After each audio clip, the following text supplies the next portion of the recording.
In a small coastal town in Spain, people still avoid the old cemetery near the church after 2 a.m. Not because of criminals, not because of wild animals, but because of a bride.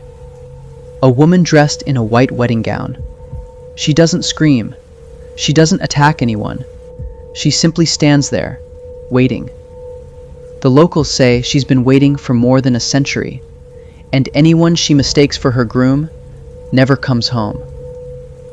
Tonight's story is about 19-year-old Mateo Guerrero, a young architecture student who accidentally became the answer to a dead bride's endless wait. The town of San Lucia sat on the edge of the Mediterranean Sea. It was the kind of place that looked perfect on a postcard. White houses climbed the hillsides. Narrow stone streets wound between centuries-old buildings. And every hour, the church bells echoed across the town. During the day, San Lucia felt peaceful, almost magical. But after sunset, everything changed. Stores closed early, the streets emptied, and an uneasy silence settled over the town. Mateo Guerrero had recently arrived from Madrid for a research project. As an architecture student, he spent his time documenting historic European buildings. San Lucia's ancient church and centuries-old homes made it the perfect place for his studies. At first, he loved the town, but after a few days, he began noticing something strange. The locals never stayed outside after dark. Whenever he asked why, they quickly changed the subject. Nobody wanted to talk about it.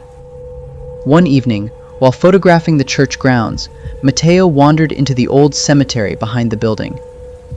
That's when he noticed something unusual. Near the center of the cemetery stood a weathered wedding arch. It looked completely out of place. Its wooden frame was cracked with age.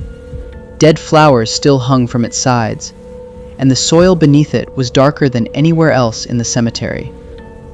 Mateo took several pictures. Then he returned to his guest house. He had no idea that his curiosity had just awakened something that had been waiting for 137 years. Around 1 in the morning, Mateo sat at his desk reviewing photographs. Suddenly, he heard footsteps outside. Slow, dragging, like someone wearing a heavy dress across stone pavement. He looked through the window. The street was empty. Almost. At the far end of the road stood a figure dressed entirely in white. A woman. She wasn't moving. She simply stood there, watching. Mateo blinked, and she was gone. He convinced himself it was exhaustion, nothing more. But the following night, the footsteps returned. This time, they sounded much closer. When he opened the window, a blast of freezing air rushed into the room, along with a strange smell, wet soil, and dying flowers. Looking down, he noticed muddy footprints on the street below. They stretched away into the darkness, leading directly toward the cemetery. Curiosity overcame fear, and Mateo followed them. The church bell rang twice, 2 a.m. As soon as he stepped through the cemetery gates, the temperature dropped. The air felt heavy. The silence was overwhelming. Even the wind seemed afraid to move.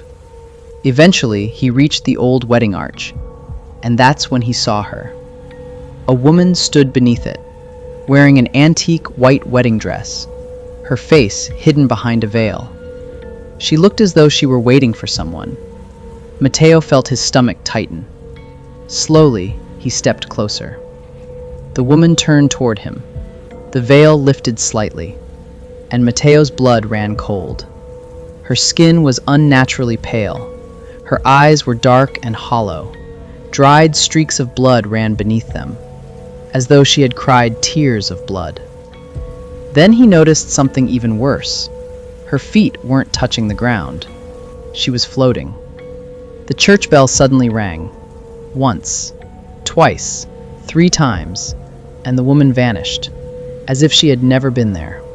Mateo didn't sleep that night. The next morning, he told the elderly caretaker of the guest house what he had seen. At first, the old man refused to speak, but when Mateo mentioned the wedding arch, the color drained from his face. Then he told him a story. In 1889, a young woman named Isabella Romero was preparing to marry the love of her life, Javier Morales. They were known throughout San Lucia as the town's happiest couple. Because the church was under renovation, the wedding ceremony was arranged beneath the arch beside the cemetery. The entire town gathered to celebrate. Isabella arrived, but Javier never did. Hours later, people discovered the truth. He had run away with another woman. Heartbroken, Isabella waited beneath the wedding arch all night. She waited through the cold, through the darkness, through the humiliation. By morning, she was dead. Some believed her heart simply gave out from grief. She was buried in the cemetery where she died. But according to local legend, she never left. The townspeople called her the dead bride, and they believed she still waited for the groom who abandoned her. After hearing the story, Mateo became increasingly uneasy, but things only got worse. That night, the footsteps returned. This time, they stopped directly outside his room. Then came the smell: wet earth, rotting flowers. A shadow appeared beneath the door. Mateo stared in horror. The doorknob slowly began turning by itself. The door creaked open. No one was there. The room suddenly became ice cold. His breath appeared in front of him. Then he noticed something in the mirror. Standing behind him was the bride. He spun around. Nothing. He looked back at the mirror. She was closer, much closer, staring directly into his eyes. A second later, the glass shattered. Mateo screamed. The following morning, he went straight to the church priest. After listening carefully, the priest asked a strange question. "Did you take anything from the cemetery?" Mateo froze. Then he remembered. A dried flower. He had removed one from the wedding arch and placed it inside his notebook. The priest's expression immediately changed. "You need to leave San Lucia today," he said. "She believes you're her groom. If you stay, she'll take you with her." Terrified, Mateo rushed back to the guest house and began packing. But when he reached his room, his heart nearly stopped. Muddy footprints covered the doorstep. They led to his door, but none led away, as though someone had stood outside all night, watching, waiting. By evening, dark storm clouds rolled over the town. Rain hammered against the windows. Thunder shook the building. Then the power went out. Darkness swallowed the room. A flash of lightning illuminated the space. And there she was, standing in the center of the room. The bride, closer than ever before. Her veil slowly lifted, revealing a horrifying smile.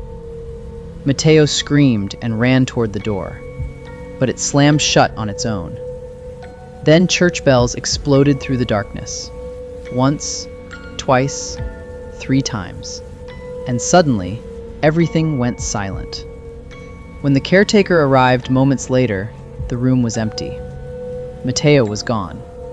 Only muddy footprints remained.